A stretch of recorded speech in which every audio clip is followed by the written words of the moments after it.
Salve, salve, meus futuros calouros! Mais uma super dica do tio Rafa para você gabaritar a prova de humanas no Enem. Vamos lá?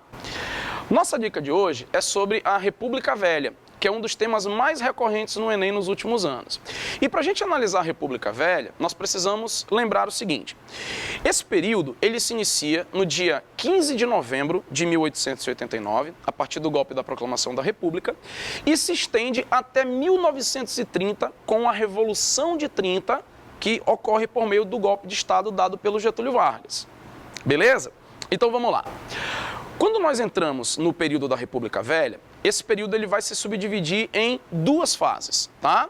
Sendo a primeira a República da Espada, que é o período de tempo onde o Brasil será governado por dois militares, Marechal Deodoro da Fonseca e Marechal Floriano Peixoto, e na sequência nós teremos a chamada República Oligárquica, que vai de 1894 até 1930, tendo como característica principal a hegemonia de dois partidos políticos, o PRP, Partido Republicano Paulista, e o PRM, Partido Republicano Mineiro, a famosa política do café com leite. Sacou? Então vamos lá. No período da República da Espada, nós temos dois governos do Deodoro. Nós temos o governo provisório e nós temos o governo constitucional. No governo provisório do Deodoro, nós temos três características marcantes. A primeira, extinção de todas as estruturas que nós tínhamos durante o período imperial, com destaque para o banimento da família real. Tenho certeza que Dom Pedro II deve ter ficado muito triste porque ele foi exilado para Paris. Então, tenho certeza que ele odiou a ideia.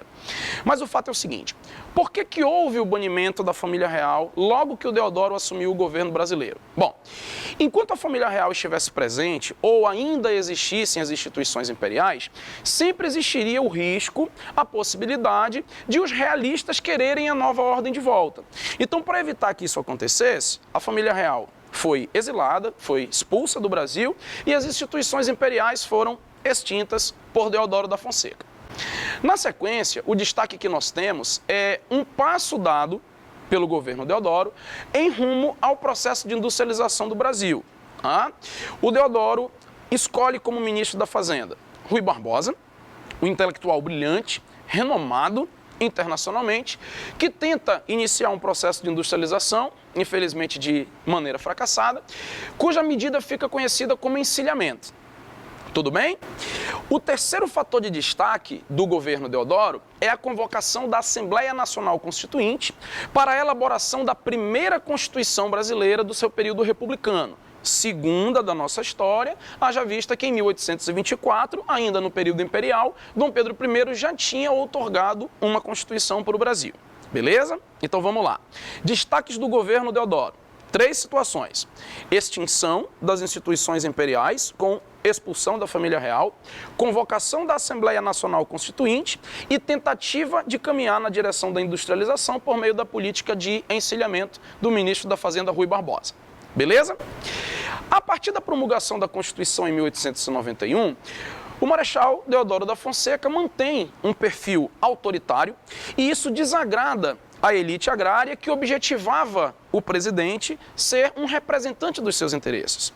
Como Deodoro governa de modo autoritário, acontecem pressões por parte da elite agrária e um episódio famosíssimo conhecido como Revolta da Armada, que exige a sua renúncia ou, caso ele se negue a renunciar, a Marinha bombardearia o Rio de Janeiro. Isso acaba não acontecendo, porque o Deodoro renuncia e no seu lugar vai assumir o seu vice-presidente, o Marechal Floriano Peixoto, conhecido popularmente como Marechal de Ferro. Por que o Floriano fica conhecido como Marechal de Ferro? Bem, primeiro você precisa entender que o Floriano Peixoto vai assumir a presidência da República de forma ilegal, porque a Constituição promulgada em 1891 dizia que, para o vice-presidente assumir, era preciso que, em caso de impedimento do presidente, o mesmo tivesse tido pelo menos metade do seu mandato presidencial cumprido, e isso não havia ocorrido. Haja vista que o Deodoro governou de 1889 a 1891 de forma provisória e que ele só se tornou presidente constitucional em março de 1891 e seu governo se estendeu de modo constitucional até novembro do mesmo ano. Logo, conforme a Constituição, Floriano não poderia assumir Porém, como era do interesse da elite agrária que a nova ordem republicana fosse consolidada, o Floriano assume a presidência da República, mesmo tendo que enfrentar algumas contestações, e é responsável pela consolidação da nova ordem republicana. Isso se dá a partir do momento que ele consegue conter duas revoltas ocorridas no seu governo, que são a Revolta da Armada, um repeteco do que tinha acontecido no governo Deodoro, e a Revolução Federalista no Rio Grande do Sul. A partir da vitória das tropas florianistas nesses dois episódios, considera-se consolidada a nova ordem republicana e a elite agrária brasileira assume a presidência da República, dando início à segunda fase da nossa história republicana, que nós chamamos de República Oligárquica. Nesta fase, nós temos algumas características de destaque, como, por exemplo, a política do café com leite, quando a presidência da República foi dividida durante muito tempo entre o Partido Republicano Paulista e o Partido Republicano Mineiro, o clientelismo, o coronelismo, o voto de cabresto, as eleições do cacete e as revoltas, tanto no campo quanto nas cidades. Revoltas. Revoltas rurais, rapaziada. Guerra de Canudos e Cangaço, no Nordeste, e Guerra do Contestado na fronteira entre o Paraná e Santa Catarina.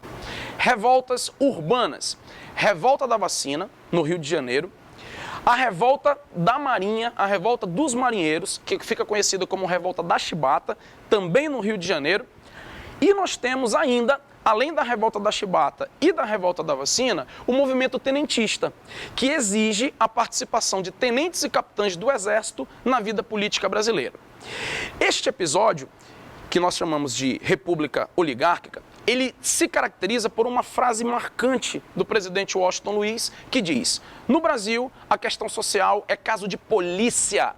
Isso só vai se encerrar a partir de 1930, quando Vargas assumir a presidência da República e transformar a questão social, que era caso de polícia durante a República Oligárquica, em caso de política no período da era Vargas.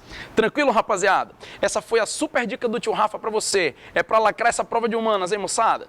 Forte abraço!